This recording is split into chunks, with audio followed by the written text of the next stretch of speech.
Hi there, it's Asia. You know what's interesting? Three times more people search for IELTS speaking part 1 than part 3. However, part 3 with longer answers and more difficult topics arguably affects your score more than part 1.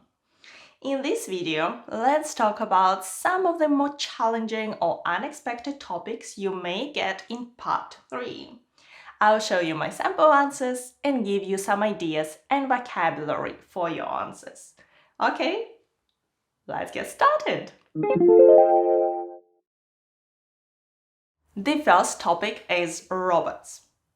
Do you think certain jobs done by humans will be replaced by robots in the future?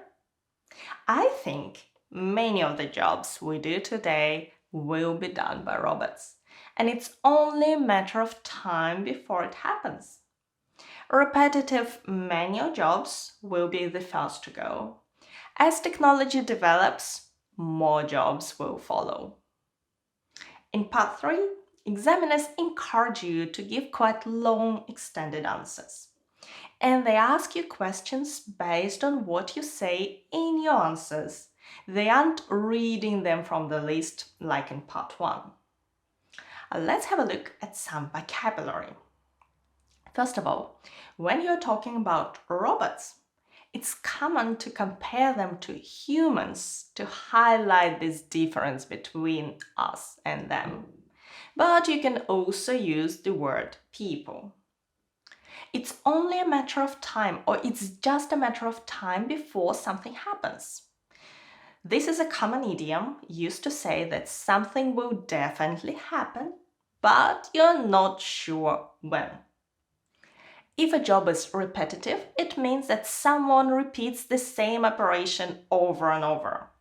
And manual means done by hand or involving physical strength. The next question is it a good thing that robots will do certain jobs instead of humans? In this question, the examiner asks for your opinion. Is it a good thing or is it a bad thing? Unlike IELTS writing, where your position must be very clear, in speaking it's quite natural to take a position that is not too extreme. There are pros and cons. On the one hand, robots can replace people working in hazardous environments, for example with chemicals or explosives. They can also relieve people from physically exhausting and dull jobs. On the other hand, those who lose their jobs to robots will need to be retrained with new skills in order to be able to find other jobs. When you take a position in the middle, you can talk about both sides, positives and negatives, which means that it's easier to find ideas. And you can refer to them as pros and cons. The whole phrase, there are pros and cons, is quite common. To present both sides, you can use on the one hand and on the other hand. We use these linkers in IELTS writing, but they're great for IELTS speaking too. The next question is, are there any jobs that cannot be replaced by robots? If you get this question, you could talk about two areas, creativity and emotions. Here's my answer. I believe that robots can't do any sort of creative work, like making movies, writing ads, or filming educational videos. They're also not very good at understanding or responding to human emotions. So jobs that require any sort of negotiation, such as event organizing or PR, are safe. However, a lot of other jobs are more susceptible to automation. To be good at is to do something very well. And in English, it's common to say that someone is not very good at doing something. And don't forget to add ing to your verb. To be good at playing tennis. Robots are not very good at understanding emotions. To be susceptible is likely to be influenced or affected by something. He's susceptible to stress. It means he can't handle stressful situations well, or These jobs are susceptible to automation, which means they will be lost to robots. The next topic is self-driving cars or cars that don't require a driver. So many companies are working on them today that it was only a matter of time before this topic appeared in the IELTS exams. You can refer to these cars as self-driving, driverless, meaning without a driver, or autonomous. The first question is, do you think in the future all cars will be autonomous and will not need a driver? If the examiner thinks that you may not know a certain word or may not understand it straight away, they may explain it to you, just like I did in this question. However, if they don't, in part 3, you can ask what a certain word means, or you can ask to paraphrase the whole question. Here is my answer. Eventually, all cars will be driverless, but I don't believe it's going to happen anytime soon. Today, a number of companies are testing safe driving cars, and those cars are not yet able to handle all situations correctly. Actually, some of them have gotten into accidents despite having test drivers behind the wheel. That's why it's more likely that in the near future, we'll see more driver assist functions such as emergency braking, but not a full self-driving mode yet. Let's have a look at the verb tenses in the first sentence. All cars will be autonomous. This is my forecast or my prediction. So I use the future simple tense and I don't know the exact date. However, in the second part, I'm talking about the time that is coming soon. And it's not going to happen anytime soon. So this is a plan. So I have to use to be going to phrase and not the future simple. Actually, you can use this linker to add something surprising. Actually, I quite enjoyed the party. It means you expected to have terrible time, but you were wrong. So don't say that to the host. You can also use it to politely disagree with the examiner. Do you often read newspapers? Actually, I prefer to get my news online. This is why is a linker we commonly use in speaking instead of the more formal therefore. Next, are there any advantages of having a self-driving car over a regular car? Well, the main advantage is that these cars should eliminate human errors.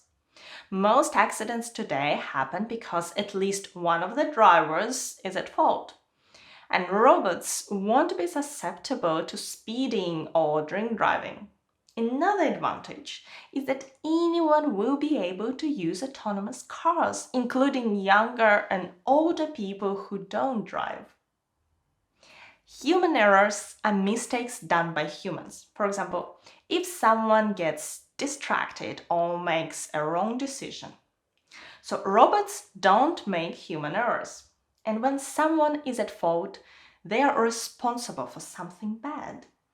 A driver is at fault. Do you remember what to be susceptible means? It means to be likely to be affected. Speeding is driving too fast. And drink driving is driving after drinking alcohol. In the UK, it's called drink driving, and in the US, it's drunk driving. Are there any problems that could be associated with driverless cars? I can see quite a few. First of all, there is a danger that the computer malfunctions or is hacked and the car could get into an accident. And because many people may be wary of riding in a car they can't control, I'm not sure how quickly driverless cars may become mainstream. Another point is the price. All the technology required for autonomous driving will likely make these cars much more expensive than regular cars, thus limiting the number of people who can afford to buy them. Quite a few actually means a lot, more than enough. First of all, and another point is, are the two linkers I use to introduce the problems. IELTS examiners check if you link ideas together, so you should definitely use some linking words in your answers. But avoid using firstly or first, secondly, and so on. They sound too formal. Instead, say first of all or another problem is. The next topic is fake news. These are false reports of events that are usually spread on the internet. So let's talk about the word news. Is it singular or plural? News is or news are? Well, news is. The noun news is singular and uncountable, just like water or snow. If you want to refer to a particular story, say a piece of news. The question is, has the way we get our news changed in the last 20 years? Absolutely. In the past, people used to get their news from printed newspapers, radio, or TV. We still watch TV today, but newspapers and radio are much less popular. Instead, a lot of people read news online, either on news websites or on social media. When you want to agree with the question, you can say, yes, it has. But it's also very common to say absolutely or definitely. Used to get their news. Used to means that something was true in the past, but it's not true anymore. I used to play tennis means I don't play anymore. Next. Do you think that everything we read online is true? You may be asked about things you read online or in the newspapers. And your examiner may not necessarily use the words fake news, but that's what the question is about. My answer is definitely not. You can use definitely to agree and definitely not to disagree. It really depends on the source of news. All the major news agencies or TV channels have websites where they publish news, and those are as reliable as we can get. However, a lot of news spread via unknown websites or social media is completely fake, as reliable as we can get. So this means that there are no other news sources that we can trust more. And this is a great expression because you can change it to your situation. For example, how's your health? As good as it gets. It means that I never feel myself better these days. Or this flat is as quiet as you can get in central London. And just to remind you that news is, a lot of this news is fake. Next. How can someone determine if a piece of news is fake or not? It's important to check the source of the news and look for articles published by large newspapers or official sources such as government websites.